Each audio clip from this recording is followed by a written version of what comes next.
Hello and welcome into the Inside Nebraska Recruiting Blitz, the maiden voyage for this show. I am Greg Smith, Senior Recruiting Analyst here at Inside Nebraska, and I am joined by digital producer and staff writer, also here at Inside Nebraska, Jansen Coburn. Jansen, how are you, man?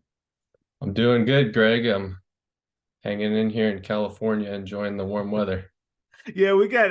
Yeah, come on, man. You had to throw that in there as I look over here to my left and I see snow because we actually got the snow yesterday that I guess we were not we were fully forecasted to get a few days ago with snowpocalypse when everybody was loading up and I couldn't find milk at the grocery store. It didn't quite happen the way that we thought it would. We just got a bunch of rain.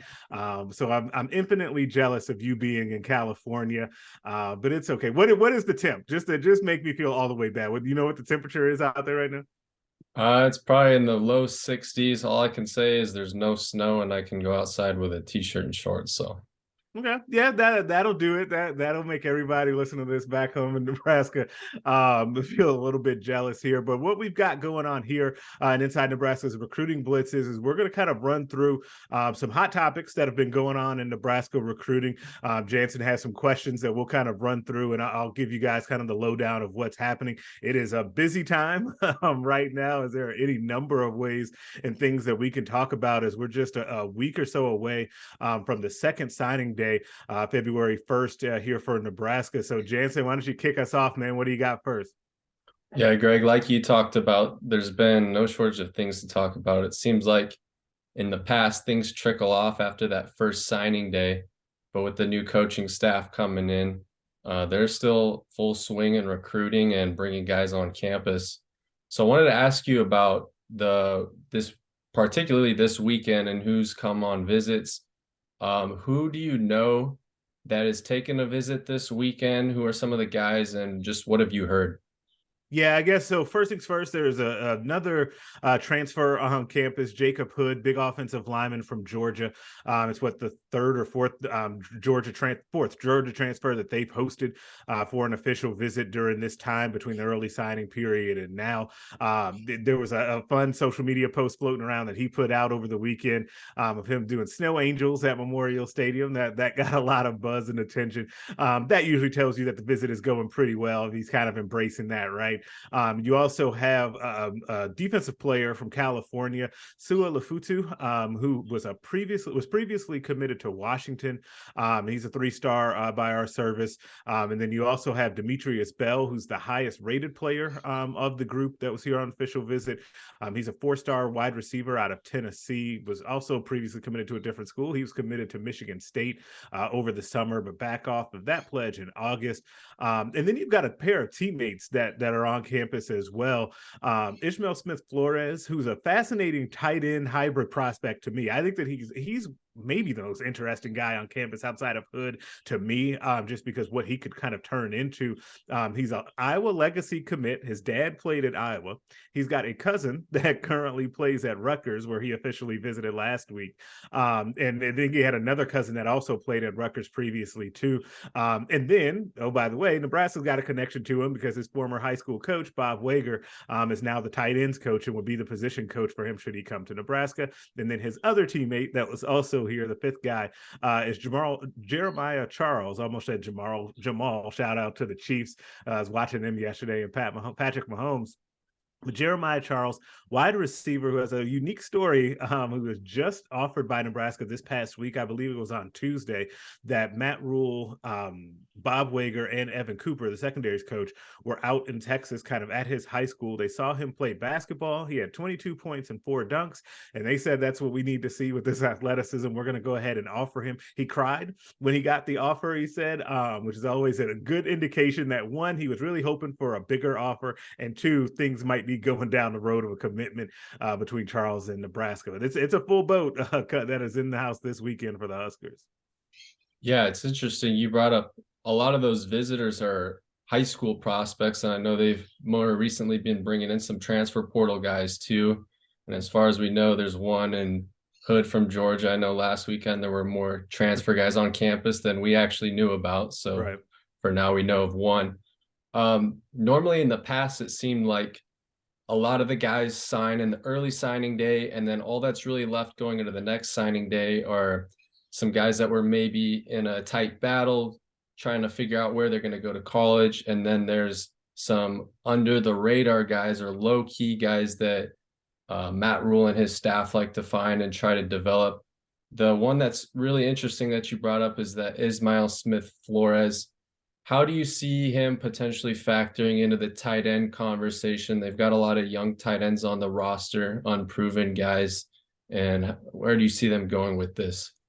Yeah, it's really interesting to me because they do have a good amount of tight ends, but it's like you said, it's so unproven, and you're just not sure where things are going. Even with them landing Eric Gilbert to go along with Thomas Fidone, and then you have Borkature who's still in the broom. You've also got AJ Rollins who's also around, James Carney who's still there.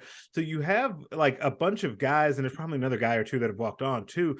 If you add a guy like Smith Flores, you have another one of those hybrid tight ends that you also can kind of, he becomes Corey Campbell's best friend, the strength coach, right, for a year or two, and then you see him emerge as, somebody who's right now he's listed at 6'6", 210, right? He comes out of the lab and he's 6'6", 240, and all of a sudden he's looking like, a borderline NFL guy, just the body type. That's where I think you could kind of go with that. Is it someone that you can kind of stash, build him up, get him in the system, get him in the weight program, and then be able to turn him loose down the road, which I think is a good strategy given kind of where they are with the tight ends that they already have. Yeah, and then talk kind of about, is it Elijah Hood from Georgia, the offensive Jacob Hood. Jacob Hood. They had a transfer commit from Walter Rouse. This one's a little bit of a different one because I believe he's a redshirt freshman. So how would he be a different type of portal pickup versus Walter Rouse, where he has some years left of eligibility and he has less college experience? Yeah, I think the big difference between Bell and Rouse is the college experience makes it to where Rouse was very much plug and play. I thought that he would come in. Now, he was going to miss the spring after that torn labrum surgery.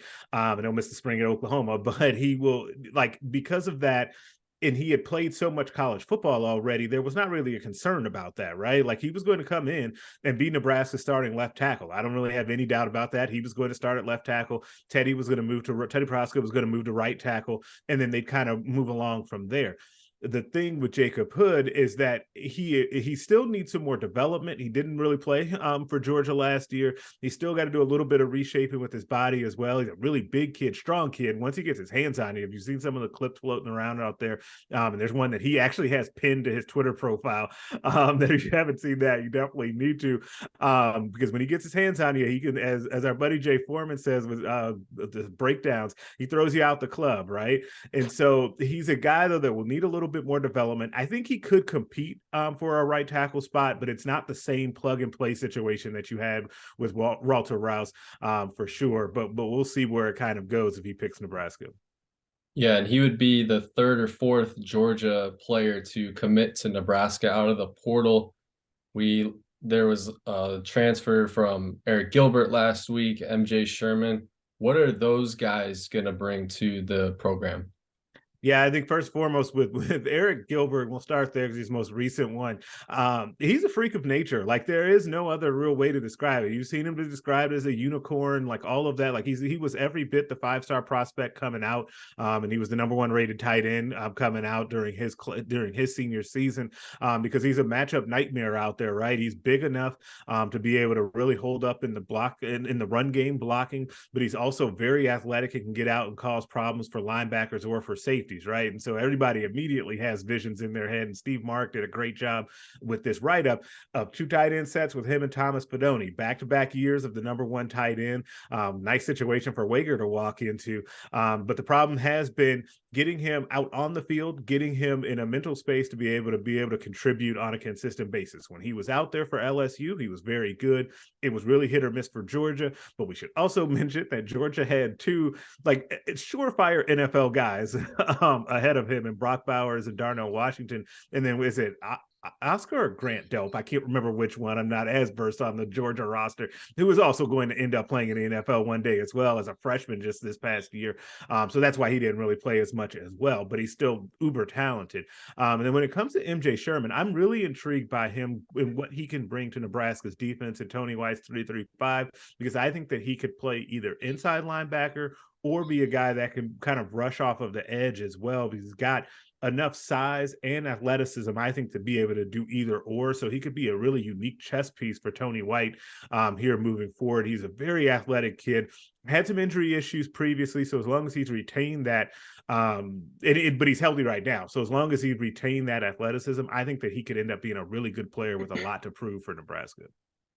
Yeah, and the commitments seem to keep coming in for Nebraska, and they're going well over their scholarship cap, and I'm sure they'll get that all sorted out in spring ball with some attrition naturally. Where are some of the positions of need yet on this team that you foresee they'll continue to pursue, whether it be through the portal or through the high school ranks?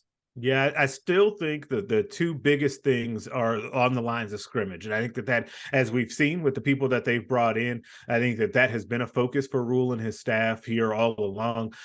Now, they had the plan. Like, it's funny because on our insiders board, when we talk about 3 different wide receivers coming in, or 2 different wide receivers coming in this weekend and a tight end, people are quick to say, well, where's the beef? Where's the offensive lineman? Well, remember something. Like you said, they had Walter Rouse committed. They thought they had Micah Mazuka committed. In that case, you would have had Ben Scott, Micah Mazuka, and Walter Rouse as your 3 guys, and you probably still would have brought in Jacob Hood as another guy to develop. So they've been laser focused on that offensive line. Like, make no mistake about that. I think that still is the situation, though. I think that they will, if they can find another offensive lineman, it wouldn't surprise me at all if you had one come in for a visit for the final weekend here, whether the high school ranks or from the portal, because you still can have guys from the portal come in up until January 30th. It gets wonky, but just remember, January 30th is the drop dead date basically for that. Defensive line, though, has been a lot trickier for them to be able to find guys, and that's not any real faults of the staff. It's the hardest thing to find, right? Right now, defensive linemen in the portal are like gold, and they tend to go to like Alabama, Georgia, Ohio State, right? Like, you just see that all over the place. So they'll continue to try to turn rocks over there too. But I think the lines of scrimmage are definitely the spots they're looking for. They seem to, at the same time, simultaneously, they're going a million miles an hour recruiting the 2024 class as well. They've been all over. I saw them in Ainsworth. I think we know who they're out to visit there. And Indeed. then there's been some stuff popping up with Dylan Raiola too. What's been going on with the 2024 class? Who are the, I guess, top targets that they're after, and what have you seen from the staff there? Yeah, I think that, well, you can't talk about 2024s without starting with Dylan Raiola, right? Like, you have to start there. Nebraska has gone to see him as much as the rules allow. They've been there every week. And I think that I've continued to hear that Nebraska has made a really, really good impression on both Dylan Raiola and Dominic Raiola, which is a big deal, right? You need to have both of them on your side. You also need to have Mom on the side too, because she has a big say in everything there as well. But that's a great sign. And I think that part of what's powering that is that Matt Rule, I think, and we said this a bunch, or you and I, we've talked about this. Matt Rule is very good in the living room, right? The same way that he's very good at press conferences. We've seen at pep rallies, remember at the basketball game, like, he's just very good in those settings. And so he just builds up trust really quickly with people. And I think that's why overall recruits and their families have taken to him and his staff, because his staff is the same way. But it's definitely why the Raiola family has kind of taken to him. Now, you mentioned about Rule going up to Ainsworth, and I want to make a note of this, because I think that this is something to really put a pin in, to put a spotlight on the effort that Matt Rule and his staff are putting in. They are hosting, what did we say, 5 official visitors currently over the weekend. So the first break that they got in that time, because basically the time, if you don't know, where they went up there was the time that the players go with their player host and they kind of hang out and have a good time, right? So when that happened, Matt Rule, Satterfield, the offensive coordinator, and then Foley, special teams coach, they hopped on a quick private jet trip to go up to Ainsworth to see Cardinal Nelson, 2024 priority tight end, play basketball, right? You see the pictures are out there of those guys, kind of Matt Rule taking photos with the different students. And I know the gym erupted when they walked in and all of that. That, though, shows me something, right? That these guys are going to maximize all of the time that they have to be able to do things like this. And I think that's really neat. And I think the kids notice that. I've already had a handful of guys say that they've noticed an uptick in kind of intensity and how hard Nebraska is recruiting them. Mario Buford is one of those guys, brother of Marquise Buford, who's a 4-star cornerback for the 2024 class.